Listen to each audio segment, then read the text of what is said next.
할렐루야. 오늘은 4월 16일 토요일입니다.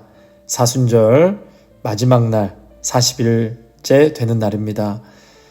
지난 사순절 기간 우리는 누가복음 22장에서 24장까지 특별히 예수님의 십자가의 고난과 부활에 대해서 깊이 조명하고 또 묵상하였습니다. 우리 성도님들 평생 예수님 중심에 모시고 살아가시고 또 힘들고 어려울 때마다 우리를 위해서 죽으시고 부활하신 예수님의 그 뜨거운 사랑을 기억하시면서 오늘 하루도 그리고 매 순간 담대하게 믿음으로 살아가시기를 축복합니다. 우리 마지막 날 40일째 되는 오늘 새벽 예배 하나님 앞에 드리도록 하겠습니다. 사랑과 용서의 주님, 어제는 예수님 십자가를 지시고 운명하신 날이었습니다. 아직까지 부활의 주님을 보지 못한 제자들은 비통함과 두려움에 휩싸여 지난 날을 후회하며 각자 제 갈 길로 갔습니다. 그러나 이제 내일이면 우리 주님께서 사망 권세를 깨고 부활하신 축제의 날, 은혜의 날, 감격의 날을 맞이할 것입니다. 주님, 우리 모두에게 부활 신앙으로 충만케 하옵소서. 고난 너머의 영광을 보게 하시고 죽음 너머의 부활을 보게 하옵소서. 그리하여 부활의 아침을 바라보며 오늘의 일에 일희일비하지 않게 하옵소서. 우리의 육신도 생각도 뜻과 감성도 잠깐 지나가는 기분까지도 온전히 주께서 주장하여 주시옵소서. 주여, 우리 모두를 선한 길로 인도하시고 가득한 마음으로 살고 충만한 마음, 감사와 감격의 마음으로 살아가게 하옵소서. 사랑으로 미움을 이길 수 있게 하시고 충만함으로 세상을 이기게 하시고 주님께로부터 받은 큰 은혜를 생각하면서 우리 앞에 혼돈케 하고 어지럽게 하는 일들을 깨끗이 물리치며 살아갈 수 있게 하옵소서. 주님, 이 시간도 주께서 우리에게 말씀하여 주시옵소서. 조용히 듣고 그 말씀이 우리 마음속 깊이 스며들며 그 말씀의 능력으로 오늘도 살아가게 하시고 나도 모르는 사이에 주의 사람으로 바뀌고 더 거룩한 존재로 바뀌며 순간순간 더 성장하는 저희들이 되게 하옵소서. 오늘도 하나님 말씀을 바로 전하고 바로 듣고 이 말씀 가운데 살게 하옵소서. 아름다운 가족 식구들 어디에 있든지 저들의 가정과 기업과 모든 것에 하나님 앞에서 복받는 가정과 기업이 되게 하옵소서. 또한 주님의 몸된 교회를 사랑하고 잘 섬기게 하옵소서. 교회를 사랑하고 교회를 위해 헌신하는 주의 종들을 축복하여 주시옵소서. 아름다운 교회가 교회의 사명을 잘 감당할 수 있게 하시고 이 거룩한 부르심 앞에 모든 믿음의 성도들이 한 마음으로 섬기고 사랑하고 복음을 전할 수 있도록 인도하여 주시옵소서. 예수님의 이름으로 기도하옵나이다. 아멘. 오늘 우리에게 주시는 말씀은 누가복음 24장 48절에서 53절의 말씀입니다. 너희는 이 일들의 증인이다. 보라, 내가 내 아버지께서 약속하신 것을 너희에게 보낸다. 그러므로 너희는 위로부터 내려오는 능력을 입을 때까지 예루살렘에 머물러 있으라. 예수께서 제자들을 이끌고 베다니 앞에까지 가시더니 거기서 두 손을 들고 그들에게 복을 주셨습니다. 예수께서는 제자들에게 복을 주시는 중에 그들을 떠나 하늘로 들려 올라가셨습니다. 그러자 그들은 예수께 경배하며 기쁨에 넘쳐 예루살렘으로 돌아가 하나님을 찬양하면서 계속 성전에 있었습니다. 아멘. 예수님은 자신의 부활을 11 제자 앞에서 몸소 확증해 주신 후에 구약 성경에 근거하여 자기 죽음과 부활을 설명하시고 또 죄사함을 얻게 하는 회개의 메시지가 자신의 이름으로 열방에 선포될 것이라고 말씀하셨습니다. 그리고 열한 제자를 향해 너희는 이 일들의 증인이다 라고 선언하셨습니다. 회개의 메시지를 열방으로 가져갈 사람들은 바로 이 제자들인 것이었습니다. 열한 제자들은 부활하신 주님을 직접 목격하고 그의 부활을 직접 확증받으며 부활하신 주님으로부터 그리스도의 고난과 영광에 대해 구약에 근거한 최고의 설명을 들었습니다. 또한 앞으로 자신들의 동족뿐만 아니라 열방을 향해 하나님께로 돌이키라는 그 회개의 메시지를 선포하게 될 것이라는 말씀을 들었습니다. 어떤 면에서 보면 그들이 특권층이라 해도 과언이 아닐 듯 싶습니다. 그러나 그들의 특권은 뽐내고 자랑하기 위한 것이 아니라 증인됨을 위한 것이었습니다. 내가 그 특별한 11명 중에 하나 아니야. 혹은 내가 예수님의 직계 제자야. 그렇게 돌아다니면서 자랑하기 위한 것이 아니라는 것이죠. 그들의 특권은 고난, 핍박, 위험, 생사를 왔다 갔다 하는 그러한 극한 경험들 가운데서도 구약이 예언하고 자신들이 목도한 주 예수 그리스도를 충성되게 증거할 책무를 뜻했습니다. 우리 주변에도 자신들의 영적 특권에 대해 자랑하는 그리스도인들이 적지 않습니다. 다른 사람들은 하지 못한 특별한 영적 체험을 했다든지, 어느 훌륭하고 영향력 있는 목사님의 제자라든지, 어느 유명한 교회 출신이라든지, 집안에 대단한 신앙의 위인이 있다든지, 훌륭한 영적 지도자를 개인적으로 잘 안다든지, 혹은 죽을 수밖에 없는 상황에서 하나님께서 극적으로 살려주셨다든지, 그러나 그러한 특권은 책임을 다하며 순교를 불사하는 섬김으로 이어져야만 한다는 것입니다. 책임을 다하는 섬김 없이 자신들의 특권에 대해서만 자랑을 늘어놓는다면 사실 주님이 주신 축복을 썩히고 있는 셈이기 때문입니다. 2018년 11월 30일 밤 미국의 41대 대통령인 조지 부시 대통령이 94세의 나이로 서거했습니다. 정치적으로 그는 공화당의 중도파였습니다. 정치적으로 입장이 다른 민주당원들 그리고 때로는 공화당의 보수파로부터 크고 작은 비판을 받기도 했습니다. 필자 역시 그의 모든 결정과 행보에 다 동의하지는 않습니다.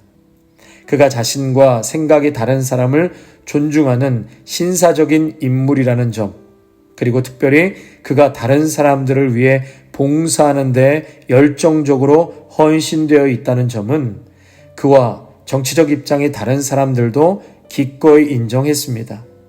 갈수록 양극화되어가는 미국의 정치 상황 가운데 정치적 입장을 초월해서 수많은 사람들이 그의 인격과 헌신적 봉사의 삶에 존경을 표했습니다. 그런데 부시가 그렇게 헌신적인 봉사의 삶을 살 수 있었던 것은 바로 삶을 바라보는 그의 독특한 시각 때문이었습니다. 만 18세 나이에 대학교 입학을 미룬 채 제2차 세계대전에 참전하여 해군의 최연소 조종사가 된 조지 부시는 만 20세 어린 나이에 작전 중 적군에 피격되어 추락하는 사건을 경험하게 됩니다. 그는 극적으로 탈출하여 구조됐지만 종료 2명은 그때 생명을 잃게 됩니다. 그때부터 부시는 이어지는 74년의 인생을 살면서 하나님이 왜 나는 살려주셨는가? 하나님이 내 인생에서 원하시는 것이 무엇인가? 라는 질문을 자신을 향해 거듭 던졌습니다. 그 질문에 대한 답으로 부시는 남을 위해 봉사하는 삶을 살았고 타인을 위한 봉사와 헌신이라는 면에서만은 정치적 입장이 다른 사람들에게도 존경을 받는 정치인이 되었습니다. 조지 부시에게 있어 기적에 가까운 극적 구출을 경험한 과거의 사건은 쓸데없는 특권의식이나 전쟁 영웅담 또는 공허한 자기 자랑으로 이어지지 않았습니다.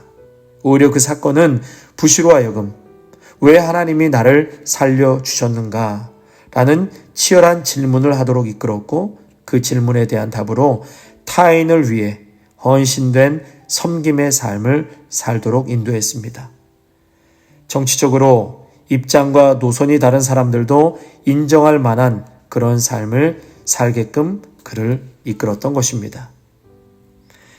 예수 그리스도를 통한 놀라운 영적 체험들, 죄로부터의 구출 경험, 부활하신 예수님을 인격적으로 만난 체험이 우리를 특권의식에 갇혀버린 개인이나 집단으로 만들어선 참 곤란하겠습니다. 그런 놀라운 체험은 우리에게 왜 나를 구해주셨는가에 대한 응답으로 하나님과 이웃을 향한 헌신과 섬김의 삶을 살도록 이끌어야 합니다. 바로 사도행정적인 증인의 삶으로 말입니다.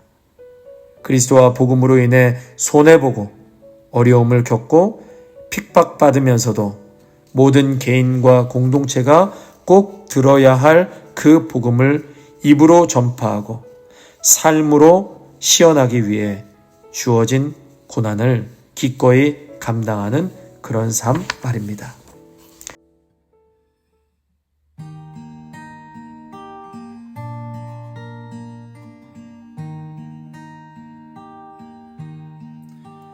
그때 그 무리들이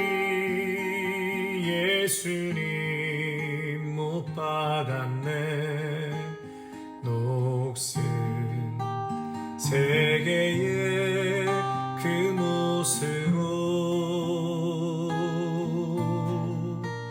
망치 소리 내 맘을 울리면서 들렸네.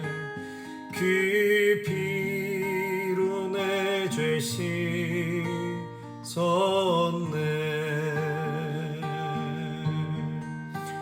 주여 저들의 죄를 용서하여 주소서. 주님 눈물로 기도했네. 귀중한 그 보배 피 나를 위해 흘렸네. 그 피로 내 죄 씻었네.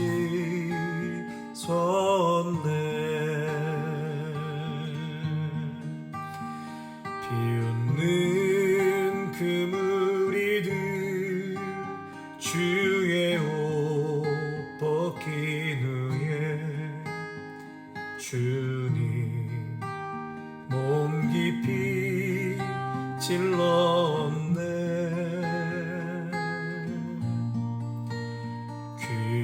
귀중한 그 보배 피 나를 위해 흘렸네. 그 피로 내 죄 씻었네.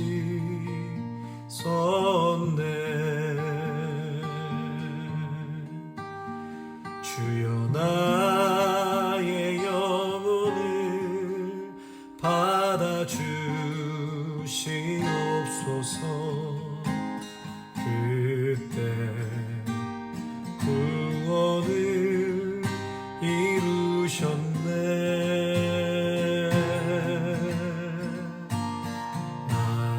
마지막 피 한 방울 나를 위해 흘렸네. 그 피로 내 죄 씻었네.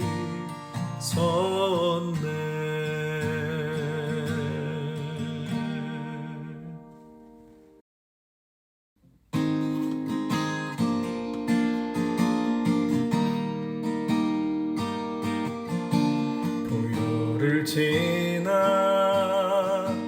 하나님 품으로, 보혈을 지나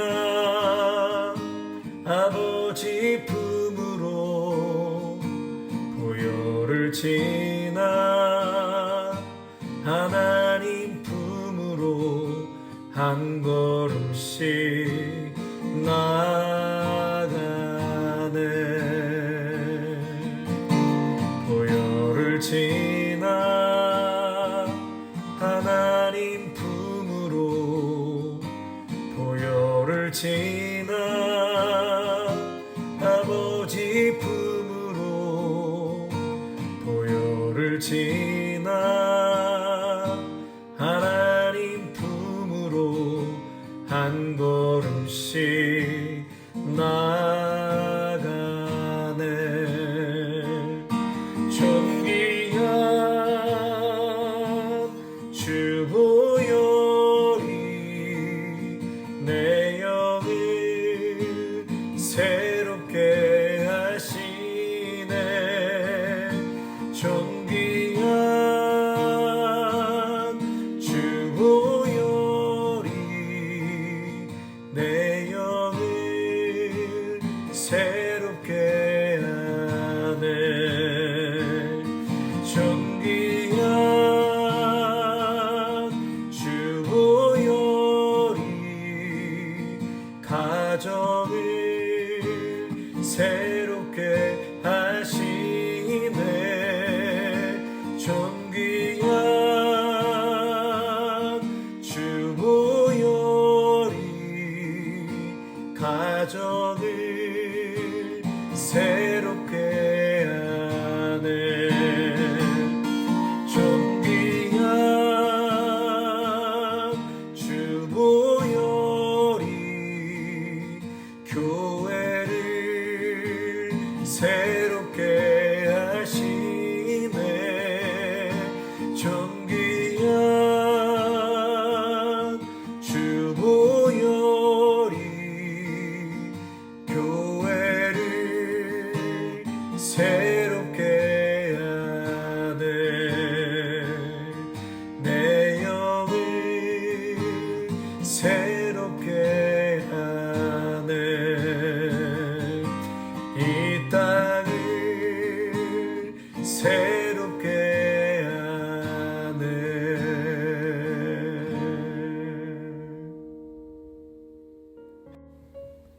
주님, 오늘 부활하신 예수님께서 제자들에게 너희는 이 일들의 증인이라고 하셨습니다.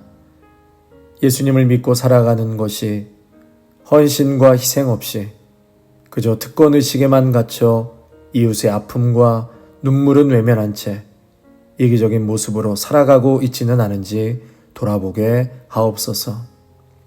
오 주님, 책임 있는 삶이 되게 하옵시고 타인을 위해 헌신된 섬김의 삶을 살아가도록 결단케 하옵소서.